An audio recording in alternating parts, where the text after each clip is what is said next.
So good morning champion.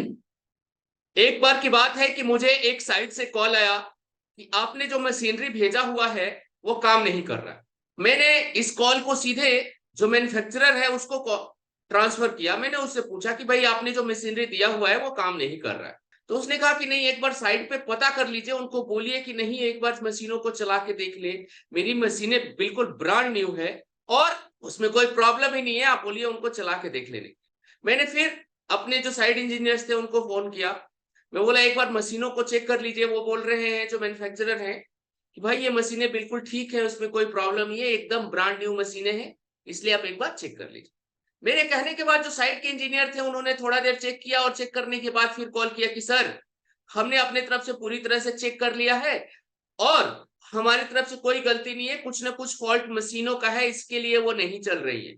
और फिर मैंने वेंडर को बात किया, फिर मैंने सप्लायर को बात किया, फिर वो यही बोल रहा है कि नहीं मेरी मशीनें सही हैं।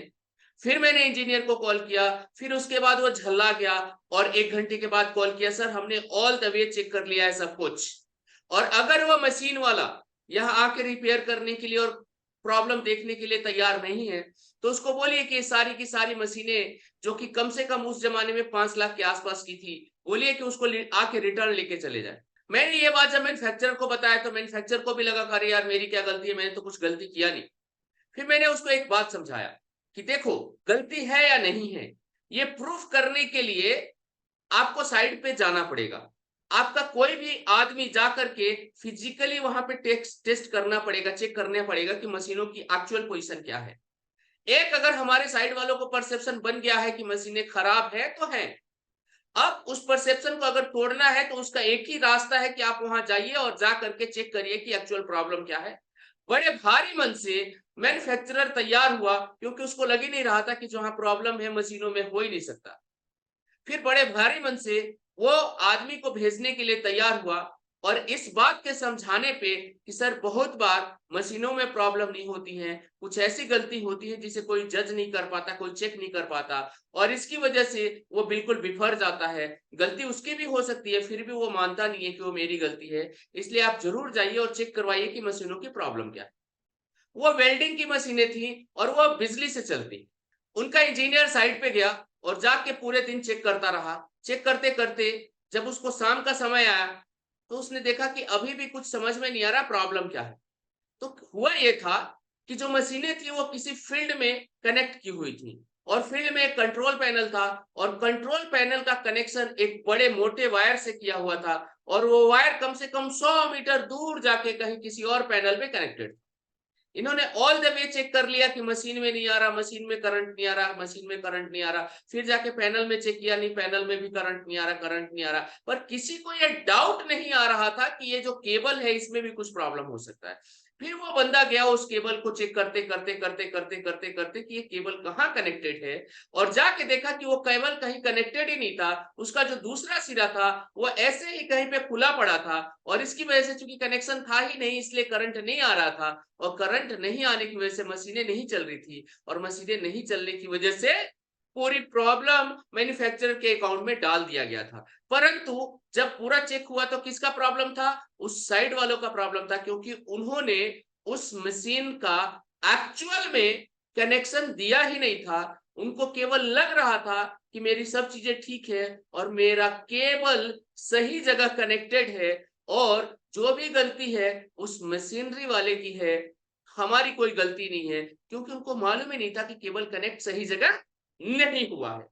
और इसके साथ ही जब वो आदमी गया उसने उस केबल को सही जगह पे कनेक्ट करवा दिया और कनेक्ट करवाने के बाद पावर ऑन किया गया, मशीनों को चला के देखा गया और मशीनें 100% सही चलने लगी। सो इस घटना से मैंने जिंदगी में एक बहुत बड़ा सबक लिया, बहुत बड़ा सबक लिया और बहुत लोगों को मैंने ये समझाया भी, आगे भी बिजनेसमैन को और लोगों को भी समझाया कि जरूरी नहीं है कि गलती आपकी हो, जरूरी नहीं है कि गलती आपकी हो, संभव है आपकी कोई गलती नहीं हो, लेकिन जो चीज आप सामने वाले को दे रहे हैं उसको समझ में नहीं आ रहा है और अगर वो कस्टमर है तो आपकी जरूरत है कि आप उसको जाके समझाएं कि चीजों को यूज कैसे करना है ताकि वो उसको बेहतरीन तरीके से यूज कर सके। अगर उसको यूज करने नहीं भी आता है तब भी वो आपकी मशीनों को, आपकी चीजों को रिजेक्ट कर देगा। इसी तरह से हमारे जिंदगी में एक और बात है कि बहुत बार हम जो चीजें लेते हैं, हमारी चीजें बहुत सारी ऐसी चीजें हैं जिसका राइट कनेक्शन ही नहीं है, और हम उसको सही जगह से कनेक्ट करके उससे इंफॉर्मेशन, नॉलेज, स्किल्स लेने का हमें आता ही नहीं है। हमारे पास केबल तो है बट राइट तरीके से कनेक्टेड नहीं है। राइट कनेक्टेड नहीं होने की वजह से जो उसका फ्लो होना चाहिए, इंफॉर्मेशन का, नॉलेज का, स्किल का जो फ्लो होना चाहिए वो नहीं होता है, और इसकी वजह से हम अपनी जिंदगी में जो परफॉर्म कर सकते थे, जो हमें करना चाहिए, उसकी जगह हमारी मशीनें बंद पड़ी हैं और वो परफॉर्म नहीं कर रही है। इसलिए बहुत ध्यान से अपना अपना कनेक्शन चेक कर लीजिए कि आपका नॉलेज का, स्किल्स का किस बड़े सोर्स से कनेक्शन है, और कहां से आप अपने स्किल्स, नॉलेज को इंक्रीज कर रहे हैं, बड़ा कर रहे हैं, जिससे आप अपनी जिंदगी में बहुत बेहतरीन परफॉर्म कर सकें। एक बार की बात है, एक जंगल में एक मजदूर रहता था। एक जंगल में आदमी रहता था और वो कुल्हाड़ी से जंगल काटता था। एक दिन उसके मन में विचार आया कि क्यों ना मैं कोई ऐसी मशीन लेके आऊं जिससे मैं बहुत तेजी से जंगल के काट सकूं और मैं अपना खलिहान बना सकूं। और ये सोच करके वो शहर में गया, और शहर में जाने के बाद एक इलेक्ट्रिक दुकान पे गया जहां पे इलेक्ट्रिकल से चलने वाले 100 मशीन बिकते थे। और वहां जाकर के उसने पूछा कि सर मुझे कोई ऐसी मशीन दीजिए जिसे मैं जंगल को फास्ट काट सकूं। वहां से एक सेल्स क्लर्क निकला, उसने मशीन दिखाया और दिखा करके उसको बोला कि ये रहा मशीन, इससे आप बहुत तेजी से जंगल को काट सकते थे। वह इलेक्ट्रिक सॉ मशीन था जिसको चालू करते ही हाथ में पकड़ी और फटाफट ट्री को काट देता है। आपने देखा होगा बहुत जगहों पे वीडियो में इलेक्ट्रिक सॉ और इलेक्ट्रिक वुडन सॉ जो लकड़ी को फास्ट काटता है। वो मजदूर उस मशीन को लेके गया और जंगल में ले जाने के बाद जो कुछ भी किया, 1 महीने के बाद वो लौट के आया दुकान वाले के पास और बहुत गुस्से में, वो गुस्से में था और बोला तुमने मुझे पागल बना दिया। जिस मशीन को बोले थे कि इतनी फास्ट काटती है, ये तो कुछ काट ही नहीं रहे। अरे एकदम बेकार है, अभी तक एक भी पेड़ में इससे नहीं काट पाया, मैं बहुत परेशान हूँ इस मशीन की वजह से, तुमने मुझे चीट कर दिया। तो जो क्लर्क था, सर ऐसा कैसे हो सकता है, मैंने तो आपको बहुत बेहतरीन मशीन दिया, ऐसा कैसे संभव है कि ये मशीन काटे ना। उसने बोला नहीं, तुमने मुझे चीट किया है, ये मशीन बिल्कुल नहीं काटती है। तो उसने बोला कि आपने इसको यूज कैसे किया।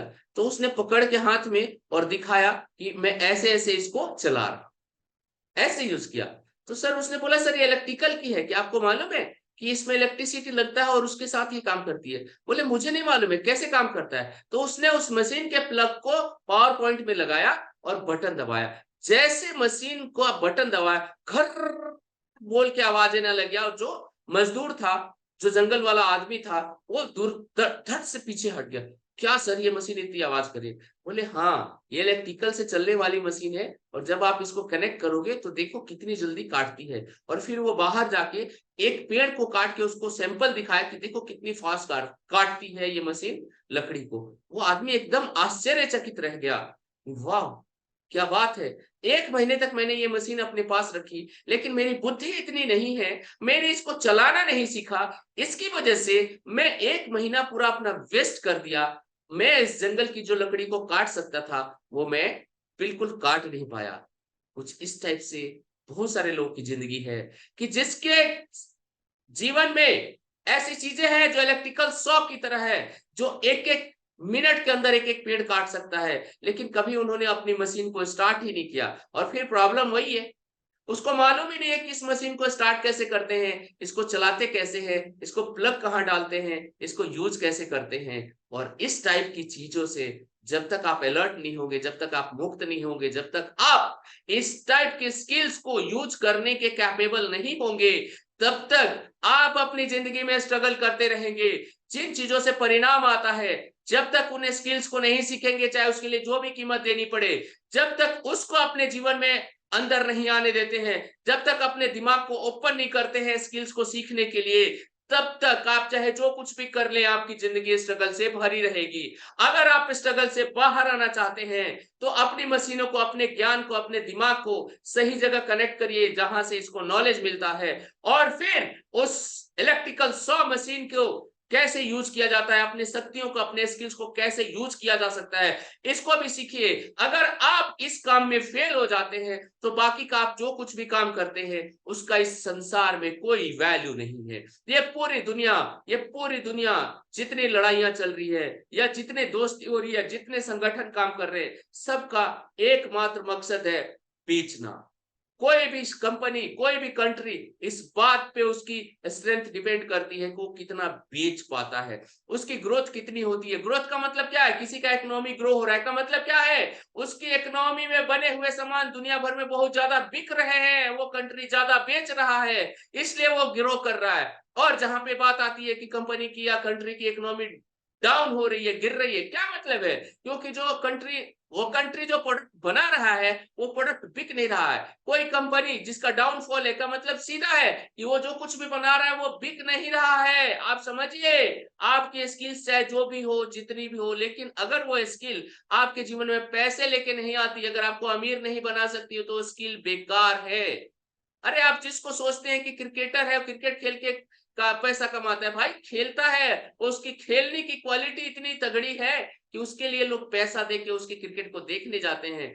आपकी ऐसी क्वालिटी कौन सी है जिसकी वजह से लोग बहुत सारा पैसा देके आपको सुने?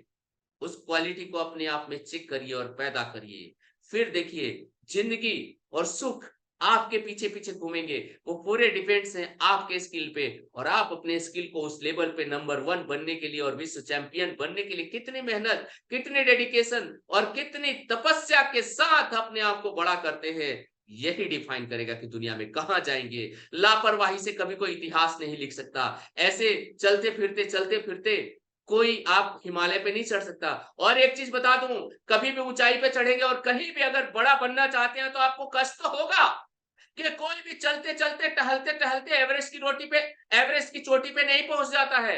कोई भी मोहल्ले में टहल रहा है, अपनी गली में टहल रहा है, अपने लॉन में टहल रहा है, और टहलते टहलते सोच लेगा कि मैं एवरेस्ट की चोटी पे पहुंच जाऊंगा, नहीं पहुंचेगा। एवरेस्ट की चोटी पे पहुंचने के लिए आपको चढ़ने का भी ट्रेनिंग लेना पड़ता है। माउंटेनर बनने के लिए भी आपको ट्रेनिंग लेना पड़ता है। आप अगर जिंदगी में कुछ भी बड़ा करना चाहते हैं तो एक ही रास्ता है। जिस फील्ड में बड़ा करना चाहते हो उस पे सीखने के लिए खुद को रगड़ डालो, खुद को रगड़ डालो। नीरज चोपड़ा जो चैंपियनशिप, अभी वर्ल्ड चैंपियनशिप हुआ, उसको कितना देर मिला भाला फेंकने के लिए?